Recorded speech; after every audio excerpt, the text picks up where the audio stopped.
final da Copa do Brasil, coisa que eu nem lembro qual foi a última vez que o Vasco conseguiu chegar a uma semifinal ou quiçá uma quarta de final que o Vasco está nesse momento, né? O Vasco vem de 7 jogos de invencibilidade, não está a 6 vitórias consecutivas por vacilo em 2 jogos nos acréscimos. Então, o Vasco, para mim, nessas últimas 7 rodadas aí, os últimos 7 jogos, na minha opinião, é ao lado do Fortaleza, né? O Fortaleza em primeiro, o Vasco está em segundo ali como o time que mais... Os 2 melhores times dos últimos 7 jogos. Dá para cravar isso daí, né? Até as estatísticas acabam mostrando. Então o Vasco está no seu melhor momento. Vai enfrentar agora o Vitória. E tomara que vença aí para garantir mais 3 pontinhos. Agora, eu só vejo de semelhante, já que a gente fez essa comparação com os gols que o Atlético do Cuca tomava. O Cuca vai embora falando disso, né? A última frase dele é: um time que toma gol no último lance toda hora, alguma coisa está errada, e está errada com o técnico, muito obrigado. Ele pede o boné. Né? A única semelhança que eu vejo em relação ao jogo de ontem, principalmente, é a bola parada no segundo gol, que saíam de bola parada. Eu acho um outro momento. Eu acho que o Vasco vira esses 2 jogos sendo melhor que o Atlético no momento em que vira esses 2 jogos. Nos outros lances acidentais mais acidentais, né, que a gente chamou a atenção durante o ano, eu acho que tinha mais a ver com essa questão psicológica, de desligamento. Eu acho que principalmente nos 2 confrontos dessa semana, já que o outro jogo foi na segunda-feira, teve muito Vasco também. Acho que isso precisa ser colocado na frente. Não é só um problema do amarelão do Atlético no fim dos jogos. É a atitude, principalmente, do técnico do Vasco. O técnico do Vasco, nas 2 partidas, mudou o jogo a partir de uma leitura. Isso tem que ser ressaltado. E eu acho que é impossível não traçar um paralelo com o jogo de segunda. Na produção coletiva, eu achei o Atlético melhor até no jogo de segunda. Eu acho que o jogo ontem foi mais equilibrado. E o Vasco, a partir das mudanças do Rafael Paiva, muda o cenário no segundo tempo.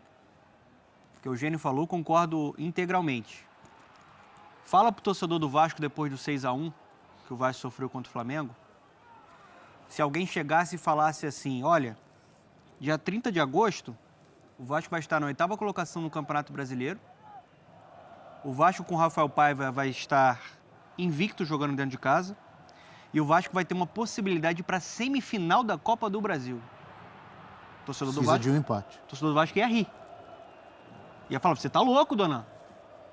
Depois desse 6-1, o time que não tem mais 777, que não tem dinheiro, que tem uma situação administrativa e política fervendo, o time que está na zona do rebaixamento, o time que tem limitações. Então, isso tudo já mostra o nível do trabalho do Rafael, que é um técnico sem experiência em elenco profissional, com muita experiência na base, vitorioso, na base do Palmeiras. E ele conseguiu sustentar essa pressão, criando soluções e melhorando uma equipe que não tinha nada. Era terra arrasada. E ele conseguiu formar uma equipe competitiva, uma equipe organizada, uma equipe que tem limitações. Um time que está desfalcado. Ontem não tinha Paulo Henrique, ontem não tinha Coutinho, não tinha Adson, ainda não tem Paulinho e Jair. Faz muita falta no setor de meio campo. E eu tô tocando em 2 volantes porque o Atlético fez uma marcação nas 2 partidas muito boa na base do meio campo do Vasco. O Vasco tinha muita dificuldade para gerar jogo. O Matheus Carvalho caiu muito de produção nos últimos jogos. E ontem, no segundo tempo, depois de uma atuação ruim dele, o Rafael, sabendo que o Vasco precisava construir, ter mais qualidade no passe, ele coloca o Sforza, que tem essa qualidade. O Sforza tem essa qualidade de girar a bola, de circular a bola, de pensar um pouco mais o jogo. Então aí é o olhar do técnico, fazendo uma modificação que o campo pedia. E aí libera um pouco mais até acontecer o gol, né? Mas libera um pouco mais o Hugo para se soltar um pouco mais. O Hugo saindo mais para o jogo. O Hugo ontem fez a melhor atuação dele com a camisa do Vasco. Eu acho que ele já vem numa fase boa. É um jogador que não chegou com o selo de vai resolver, mas está resolvendo para ser esse camisa 5. Até com a entrada do Sforza, ele fica mais um 8 ali, né? Chegando mais à frente. Mas dominante na marcação, fazendo as coberturas, jogo físico e todo mundo. E ontem até se apresentando para jogar. Então foi um gol que coroa o momento dele, a grande atuação. Ele tinha feito um gol já na segunda-feira que foi bem anulado. Além da entrada do Sforza, o Rafael teve muita coragem. Porque o Payet fazia um jogo muito ruim, lento, displicente, errando várias bolas ali na saída de jogo porque queria fazer lance de efeito. Quase que o Vasco toma gol de contra-ataque por conta disso. Obviamente, quando ele acerta, sai uma jogada de qualidade. Ele acertou no primeiro tempo, por exemplo, a bola para o Piton. É um jogador diferente tecnicamente, mas a rotação está bem abaixo. O nível de intensidade dele está abaixo, não estava bem. E aí o Paiva, você é o Payet, mas você não está rendendo. Não só ontem, né? Não só ontem, né? Não o está Payet. bem, não voltou muito bem depois. Tecnicamente é o que você dividiu. falou. Quando ele tá com a bola no pé, ele sabe o que fazer. Mas ele não consegue botar dinâmica às vezes. Intensidade parece que tá abaixo, né? Muito abaixo. E ele dividiu reações da torcida, né? Muita gente vaiou, outros É. aplaudiram naquela de incentivar, porque sabe que é o Payet, mas realmente foi uma partida ruim. E dele. aí não tem como ele reclamar. Se ele saiu um pouco insatisfeito ali. Deu pra ver que ele saiu insatisfeito. Nenhum jogador gosta de sair. Não vou criar polêmica em cima disso. Só que ele não tem nem como reclamar, porque o time melhora a partir da série dele. E o Rafael Paiva mostrou coragem. Não tá rendendo, sai. Entrou o Jean Davi, sai muito da direita para dentro. O gol sai dele vindo por dentro, dando o lançamento pro Ryan, que passa a ficar mais dentro da grande área. Outra solução criada pelo treinador, porque o Ryan estava jogando na do Adson, né, mais à direita. Ele passa o Ryan mais para jogar por dentro ali junto com o Verratti. O Verratti ontem estava muito bem marcado e o time não estava conseguindo criar para o Verratti. Então gera mais um cara para a zaga do Atlético Paranaense ficar preocupado dentro da grande área. O gol sai assim, o Eugênio falou muito bem. E dá liberdade para o Pumita. O Pumita tem uma vocação muito maior ofensiva, né? O Paulo Henrique marca muito melhor do que ele.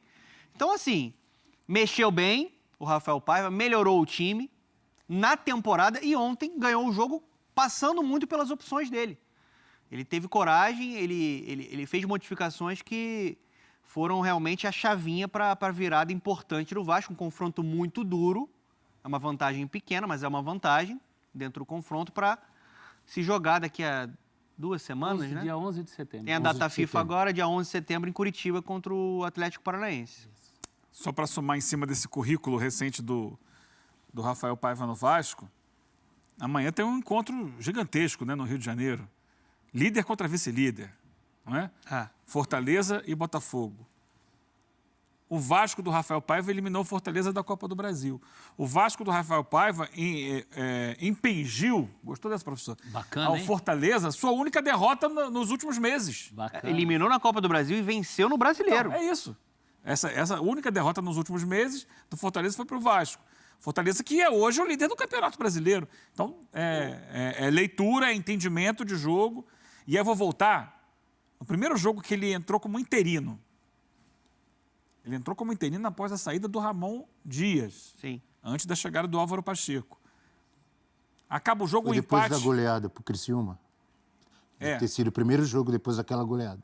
É um empate. Não, isso. A goleada de 4-0 para o Criciúma em São Januário. Sim. E aí ele consegue Foi um contra o empate. Fortaleza fora. Consegue um empate com o Fortaleza na Copa do Brasil, no Castelão. E ao final do jogo, é uma cena que a gente na hora até achou estranha, a gente até brincou com ela. O Maicon dá uma entrevista na saída do campo falando o seguinte: vocês estão dizendo que o Vasco não tem técnico, porque era interino, né? Sim. Ele estava esperando a chegada de um novo treinador, que acabou sendo o Álvaro Pacheco. Ele falou: o Vasco tem técnico sim, é o Paiva. Quem foi que falou isso? O Maicon. Ah, o Maicon. God of Zagueiro. Zaga. God of Zaga, que o pessoal brinca. E na hora todo mundo disse: peraí, o cara é um interino, tá aí, tá tapando um buraco, não é técnico do Vasco, né?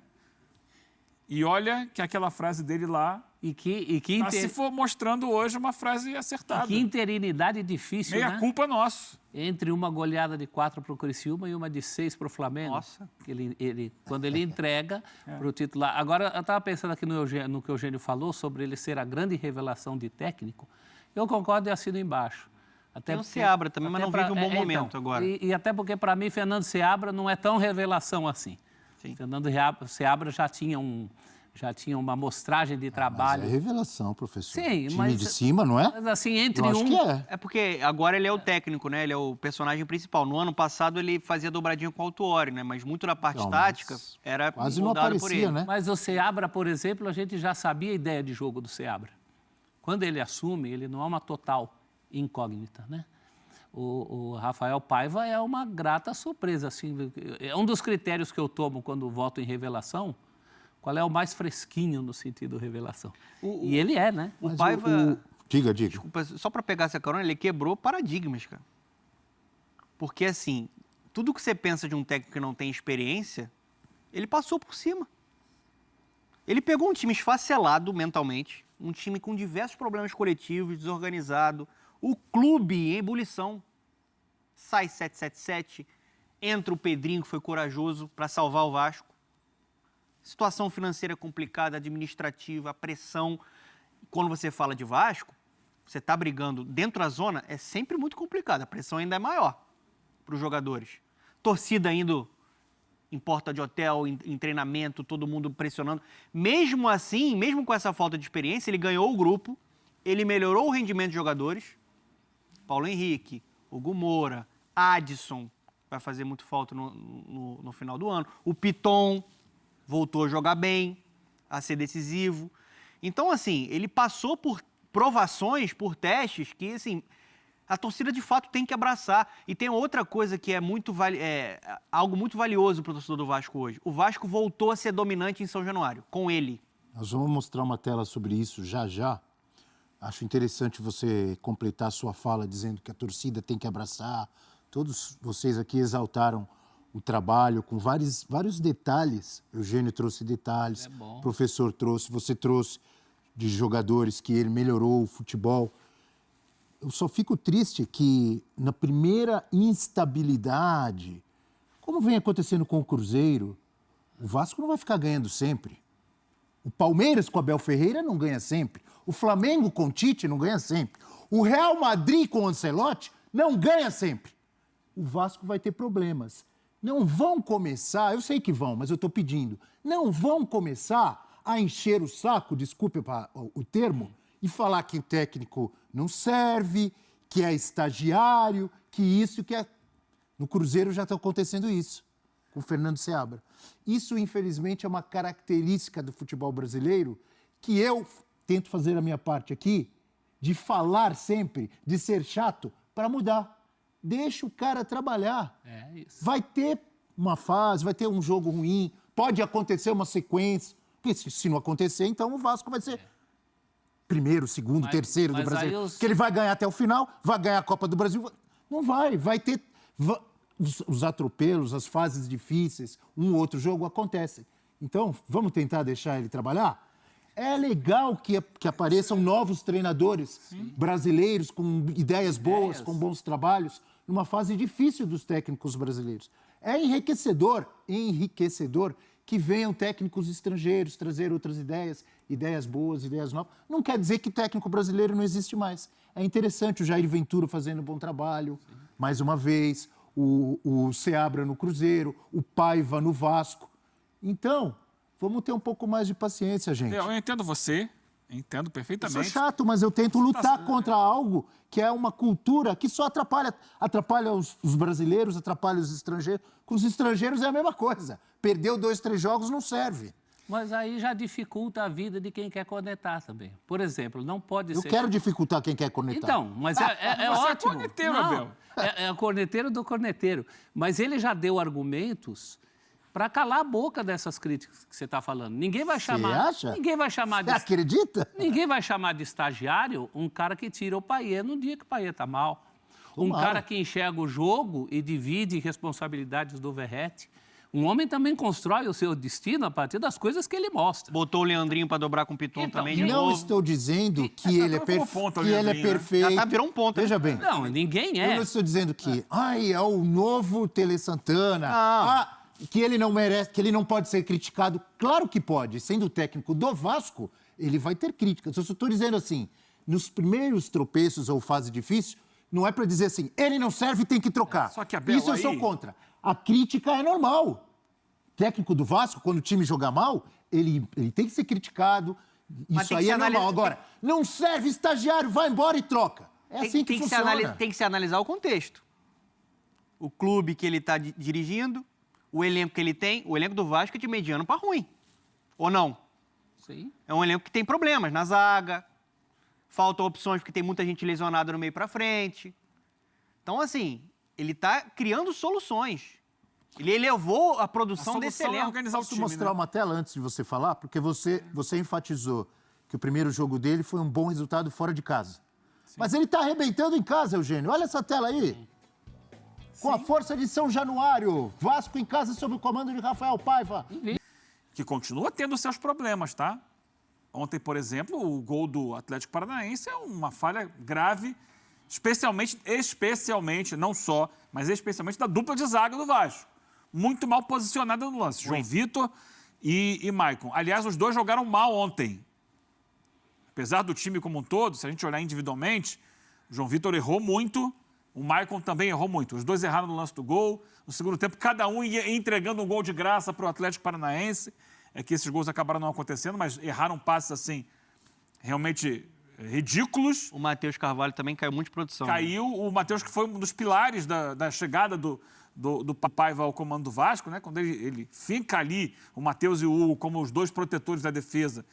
Eu acho que é uma questão mais física, porque o que o Matheus Carvalho corre é impressionante e o calendário está cobrando.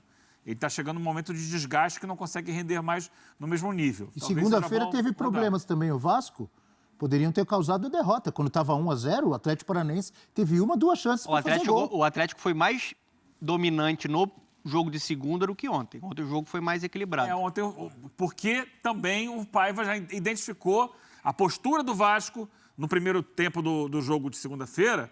Ela foi modificada. O Vasco baixava a linha, passava a marcar a partir do seu campo de defesa, liberava a troca de passes dos zagueiros do Atlético e eles sempre achavam um passe, especialmente para o Canóbio, que saía da esquerda para o meio e recebia a bola ali. E isso não aconteceu ontem já. O Vasco já mudou essa postura, já reorganizou seu sistema defensivo. Então, é ainda um time com os seus problemas, mas é um time hoje que compete. Então, muito mérito para ele. É isso aí, galerinha. O Vasco vem jogando futebol muito legal para mim. O elenco pode ser ruim, mas se o elenco é ruim, o Paiva é um monstro, né? Porque ele tá fazendo um elenco ruim jogar um futebol, o segundo melhor futebol aí. Se a gente pegar aqui, cara, vamos pegar desde que o Paiva assumiu, para mim o Vasco tá um dos melhores times do futebol brasileiro hoje. Não time em campo, mas o futebol jogado pelo Vasco hoje é um dos melhores, na minha opinião. Vamos ver quantos pontos o Vasco somou desde quando o Paiva assumiu. 3, 6, 7, 10.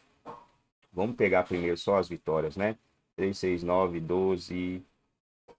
Não, tem que pegar só brasileiro. Vamos pegar só brasileiro.